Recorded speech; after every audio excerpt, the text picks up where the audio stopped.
en direct de la 3e édition du festival Valorcine dans le cadre de notre émission Radio des Villages. J'en profite pour remercier la communauté des communes de la vallée de Chamonix sans qui rien ne serait possible sur ce projet, et Kirstine qui est à mes côtés, femme de l'ombre, car c'est grâce à elle que vous pouvez nous entendre en direct depuis le festival. Alors merci. En première partie, nous étions accompagnés de Kim et Eugénie, deux artisanes qui seront présentes. Deux artisanes du coin, d'ailleurs, qui seront présentes sur le marché des artisans et des artisanes qui est sur le festival et qui a lieu à partir de 17h30. Et tout de suite, j'accueille une personne sans qui le festival n'existerait probablement, une personne qui déborde d'énergie positive, l'ambassadrice, attention, de ce festival. Chers auditeurs, c'est quand même pas rien. Elle est trésorière de la section handisport du club des sports de Chamonix, membre du bureau des clubs des sports d'Argentière, où elle a concouru de nombreuses années plus jeune. C'est aussi la présidente fondatrice de l'association Sit and Ride qui est à l'origine du festival. Une athlète au palmarès riche et varié, championne d'Europe de slalom, vice-championne en géant en ski, championne de France en ski, et j'en passe. Vous l'aurez pour certains et certaines reconnu, je suis avec Mej Bidot. Elle est avec nous. Bonjour Mej. Bonjour Romane, merci de ton accueil. Moi j'ai envie de dire, est-ce que des fois ça t'arrive de te reposer? Eh ben, je disais ce matin, c'est pas grave, on dormira dans une prochaine vie, on aura le temps. Voilà, on a qu'une vie, autant en profiter. Alors comment ça se passe le festival? Eh ben écoute, jusqu'ici tout va bien, on a eu de la pluie ce matin un petit peu là, mais on voit que ça n'a pas du tout refroidi nos participants du VTT. Donc on est ravis, je crois que la première boucle a été quand même un peu mouillée. Et puis derrière, là, on a le soleil depuis cet après-midi, donc c'est génial, c'est parfait. Et là, il y en a qui sont encore en train de faire du VTT dans la montagne ou... Tout à fait, bah là, on les voit, là, ils arrivent un par un. Au Donc on a eu les premiers musculaires, les premières filles. Et puis bah là, on va attendre les derniers courageux, voilà, qui finissent la randonnée. C'est ça, parce que je ne l'ai pas redit, là, le studio, on s'est installé juste à côté de l'arrivée des VTT, du ravitaillement, et du coup, de temps en temps, on les voit arriver. Alors, à ce moment-là, vous entendez sûrement des cris qui font « ouais », parce que tout le monde les encourage, et nous, on se permettra de le faire en même temps s'il y en a certains qui arrivent quand même. Très bien. Est-ce qu'on peut faire un petit rappel point programmation sur le festival? Oui, tout à fait. Alors, donc on est super ravis là on a une belle programmation cette année. Pour l'ouverture, donc nous avons Nati Sauvage, voilà, un groupe originaire de Chamonix qui a été fondé par De Valorcin. Jérémy Seguda, qu'on connaît bien, voilà, avec son shop sur Chamonix, et puis Stevie, son frère.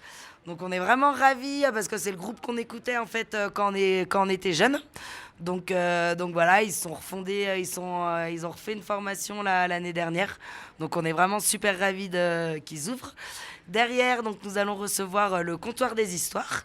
Donc c'est un groupe d'Annecy, ils viennent un peu tous du département. Et donc voilà, c'est de la musique française festive de festival.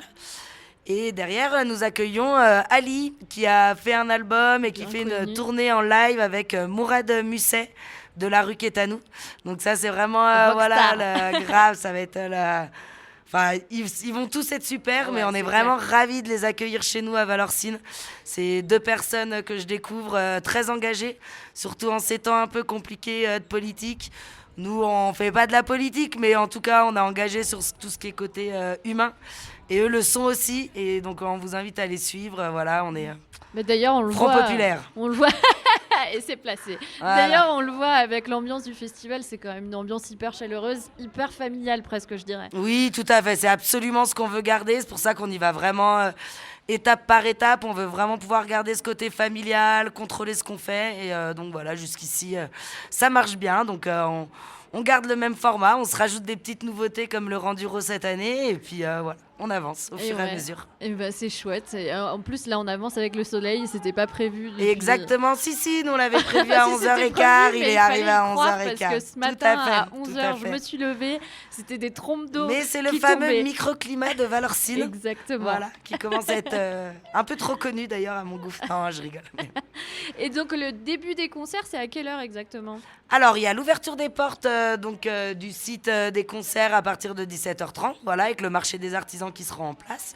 Et normalement, les concerts débuteront aux alentours de 18h. Voilà. Ok, super. Et à 18h, donc, c'est Nati Sauvage qui ouvre, Tout à fait. qui ouvre le bal, Voilà. on va dire. Et d'ailleurs, ils Exactement. seront avec nous juste après Mej au micro Exactement. de Globule Tout Radio. à fait. Et on est ravis, donc restez avec nous si vous voulez les écouter tout à l'heure. En attendant, il y a bien sûr le festival aujourd'hui, mais derrière cette belle journée se cache une association, Mej, dont tu es fondatrice. Elle s'appelle Sit and Ride. Elle vise à rendre accessibles les sports extrêmes de montagne aux personnes en situation de handicap. Alors, c'était quoi la volonté de départ? Est-ce que c'est parti d'un constat?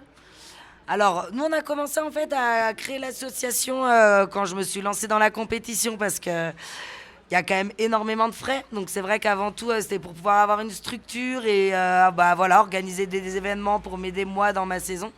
Mais dès le départ, lors de la création, on a vraiment souhaité qu'aussi cette association puisse servir de média et vraiment de vecteur pour pouvoir développer, mettre en avant ce qui se fait.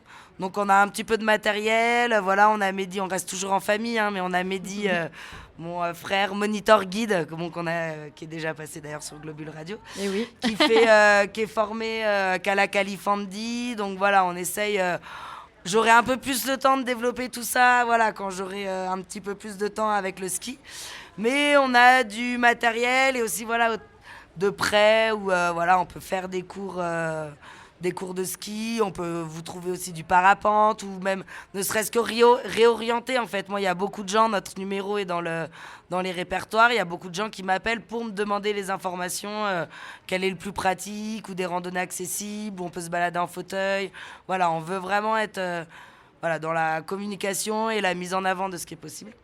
Et donc, on peut faire du handi-ski, du ski fauteuil, c'est ça? Oui, tout à fait. Et maintenant, vous développez aussi d'autres activités. Eh ben, Si j'ai bien alors compris. on a Hugo qui participe au Renduro VTT. Il y a 2 ans, on a organisé un stage de parapente 100% handi. Donc voilà, bon, c'était dans le cadre de son stage, mais lui est capable d'aller faire des biplaces. Et puis après, on va l'an dernier. Alors cette année, bon, on est ravis avec la météo parce que je pense que ça aurait été compliqué avec les fauteuils. Mais l'an dernier, on a fait toute une boucle on avait une dizaine de participants en handi-bike. Là, vu qu'on a un peu changé, augmenté le format de la course valide, on a préféré prendre notre temps. Mais on en reparle déjà depuis 3 jours. D'ici l'année prochaine, on va avoir une belle boucle accessible à l'handi-bike. Donc voilà, c'est un peu des petits trucs par-ci par-là, voilà, pour mettre en avant et montrer que c'est possible. Et ça se Voilà. prépare. Exactement. Et à côté de ça, en plus, vous accompagnez les sportifs. Donc, c'est ce que tu disais un peu tout à l'heure. Quel genre d'accompagnement vous leur proposez? Alors, J'ai vu ça sur le site. Alors, je sais pas. tout à fait. Je vois tes yeux un peu en...